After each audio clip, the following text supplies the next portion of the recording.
बाटबणा करिथिला Google map. Dhenkanal सप्तशज्या पहाड़ रे निखोज 5 जन छात्रों को 11 घंटा परे उद्धार करिथिला पुलिस। ढेंकानाल सदर थाना पुलिस एवं वन कर्मचारी मिलित भावे दीर्घ समय धरी खोजाखोजी करबा परे उद्धार करिथिले। गूगल मैप रो भूल निर्देश जोगु जंगल भितरे सेमाने बाटबणा होई जाइथिले, जहा फलरे 11 घंटा जंगल रे फसी रहिथिले। कटक अंचलर 4 जन छात्र एवं ढेंकानालर जणे छात्र मिसी पहाड़ उपरकू बुलिबाकू जाइथिले। प्रबल वर्षा जोगु विष्णु बाबांक मठ निकटरू रास्ता न पाई जंगल भितरकू पलाई जाइथिले।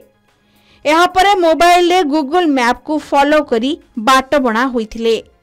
एने सेमाने प्रथमे निज परिवार लोकों को खबर देथिले। परिवार लोकों को अभियोग परे पुलिस और वनखंड अधिकारी सुमित करंक निर्देश रे 2टी टीम गठन करा जाई सर्च ऑपरेशन आरंभ होइथिला।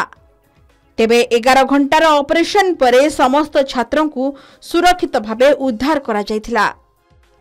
ढेंकानालरू अक्षय कुमार साहू का रिपोर्ट, के न्यूज ओडिशा।